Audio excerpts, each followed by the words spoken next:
Bismillahirrahmanirrahim. Assalamualaikum warahmatullahi wabarakatuh.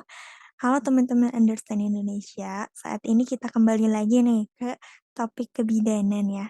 Nah, untuk topik kebidanan kali ini kita akan membahas tentang teori persalinan. Nah, ternyata persalinan pun ada teorinya, teman-teman. Nah, kira-kira ada berapa teori kita lihat ya. Nah, untuk teori persalinan ini ada 5 teori yang digagas. Yang pertama ada teori penurunan progesteron, ada teori oksitosin, ada teori distensi otot rahim, teori prostaglandin, dan terakhir ada teori plasenta tua. Jadi ada 5 ya. Biasanya ini ada beberapa yang keluar dari hukum, biasanya antara penurunan progesteron dan oksitosin. Tetapi ingat, jangan sepelekan yang lainnya, karena bisa jadi nanti tiba-tiba ada ya. Kita bahas satu persatu. Nah, ini untuk 2 teori sebenarnya ya ini.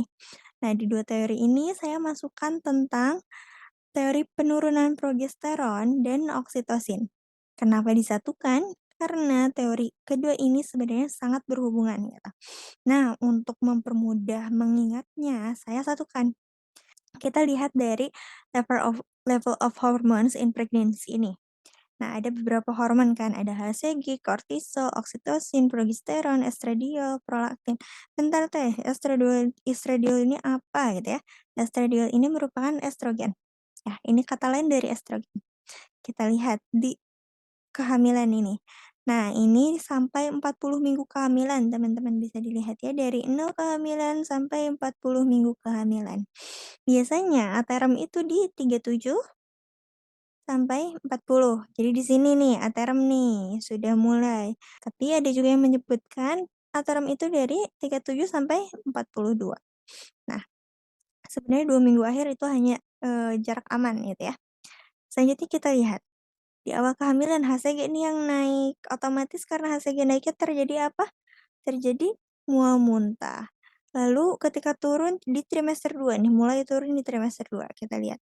Nih di sini ya, di antara 13 minggu, 12 minggu ini sudah mulai turun. Otomatis ibu sudah tidak mengalami mual muntah, sudah mulai enak makan karena sudah turun gitu ya. Nah, tetapi ini kita lihat, garis yang biru ini. Yang biru ini adalah progesteron. Progesteron ini udah mulai menaik menaik. Nah, kita lihat di aterem ini. Di aterem ini menurun sesuai dengan teori penurunan progesteron. Nah, kita lihat lagi apa, yang oksitosinnya teman-teman. Yang oksitosin ini yang birunya warna biru apa? Biru tua. Yang biru tua ini udah naik naik naik, turun juga estrogen. Jadi estrogen dan progesteron itu bersahabat gitu ya. Nah, kita lihat ini teori oksitosin. Kok oksitosin di sini nggak ada, adanya oksitosin di akhir, di aterem gitu ya. Set, langsung naik. Kenapa? Bisa dibilang gini, progesteron dan estrogen ini adalah hormon yang menenangkan. Saya ingat nih gitu, progesteron estrogen itu adalah hormon yang menenangkan. Ketika hormon menenangkan ada, otomatis kehamilan itu akan adem ayem gitu ya, akan tenang, tidak ada kontraksi. Tapi oksitosin ini saya mengingatnya adalah dengan hormon yang bersemangat.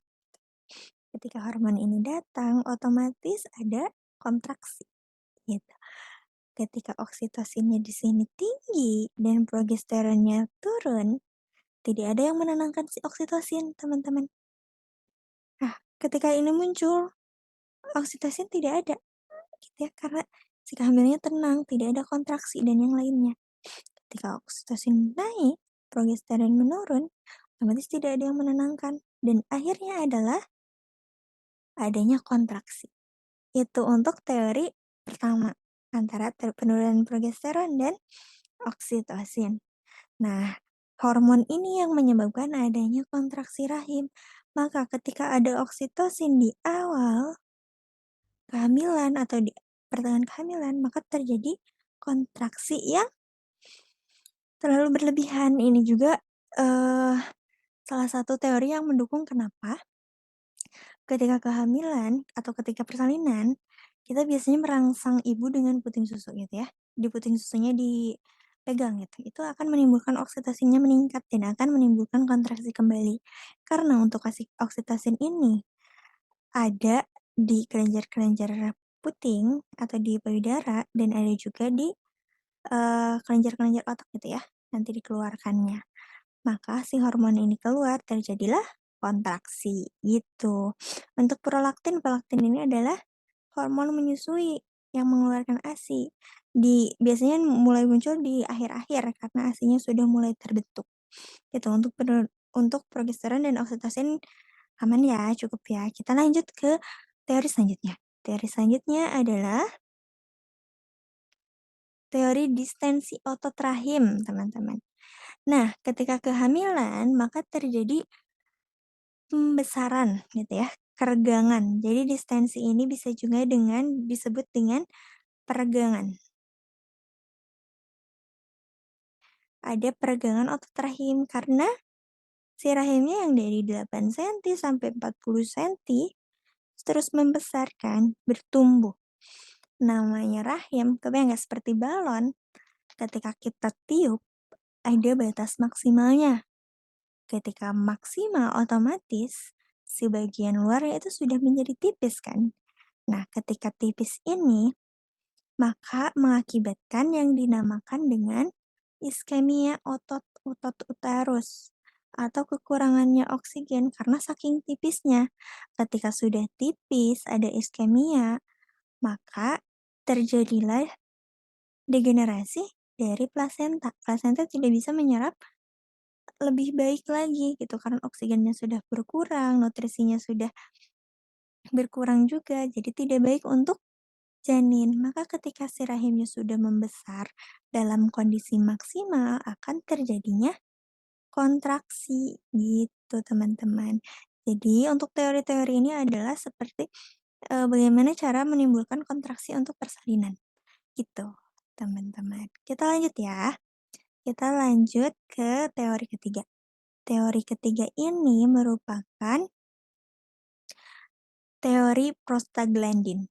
Nah, sebenarnya dalam kehamilan jarang ditemukan prostaglandin, tapi ternyata ada penelitian bahwa di amnion ini terdapat kadar prostaglandin yang akan tinggi gitu ya, akan meninggi saat proses persalinan. Terus untuk proses, prostaglandin ini juga dilakukan penelitian untuk induksi, teman-teman. Jadi ketika prostaglandin dimasukkan secara intravena, ternyata ada timbulnya prostaglandin. Selain itu ada juga prostaglandin ini dimasukkan, misalkan ke dalam mulut rahim ya teman-teman ya, itu terjadi pelunakan mulut rahim. Karena fungsi utama dari prostaglandin adalah adanya pelunakan dari mulut rahim. Ketika mulut rahimnya sudah lunak, mulut rahimnya sudah mulai membuka, maka tentu akan terjadi kontraksi. Si kontraksi ini yang akan mengeluarkan janin dari rahim, gitu teman-teman. Sebenarnya untuk induksi dari prostaglandin ini, yang tadi saya sebutkan secara intravena, itu pernah dilakukan dulu antara induksi ataupun augmentasi, tetapi sekarang sudah tidak dilakukan. Kenapa? Karena untuk prostaglandin ini sendiri ternyata menimbulkan efek yang kurang baik kepada ibu hamil. Biasanya untuk prostaglandin ini akan menimbulkan efek mual dan muntah jika diberikan secara intravena. Itu teman-teman, makanya untuk induksi secara prostaglandin sudah tidak dilakukan. Kita lanjut ya teman-teman, ke yang 4. Yang 4 ini ada yang disebut dengan teori plasenta tua. Nah, si teori plasenta tua ini berhubungan dengan adanya turunnya kadar apa? Kadar estrogen dan progesteron. Yang ini nih. Kan tadi di gambar yang pertama ya ada penurunan ini setelah 40 minggu ke bawah gitu ya. Nah, ini itu ketika progesteron dan estrogennya menurun, maka akan menyebabkan kekejangan pembuluh darah.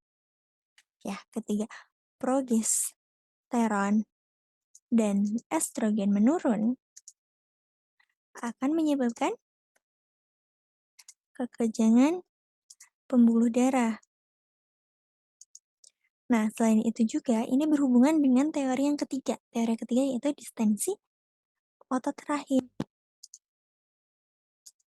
Ketika rahimnya semakin menipis, maka si plasenta tidak bisa menyerap oksigen ataupun menyerap nutrisi secara baik. Nah, apa yang terjadi? Yang terjadi adalah adanya pengapuran plasenta. Ini terlihat ada putih-putih ya, teman-teman. Nah, adanya pengapuran plasenta. Jadi nutrisi dan oksigennya sudah tidak baik untuk bayi. Dengan itu biasanya untuk teori plasenta tua ini, jika belum ada mulas, kita biasanya dilakukan augmentasi ataupun induksi gitu. Jadi harus dikeluarkan si janinnya karena sudah tidak baik gitu teman-teman. Itu adalah teori-teori dari mm, teori persalinan. Jadi kalau misalkan ada pertanyaan nih saat UKOM ataupun ada hal lain gitu ya. Nah, ini adalah teori-teorinya gitu, teman-teman.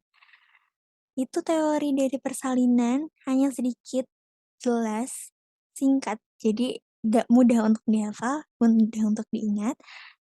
Cukup sekian untuk pertemuan kali ini. Terima kasih telah mengikuti Anderson Indonesia selalu. Mohon maaf apabila masih banyak kesalahan. Wassalamualaikum warahmatullahi wabarakatuh.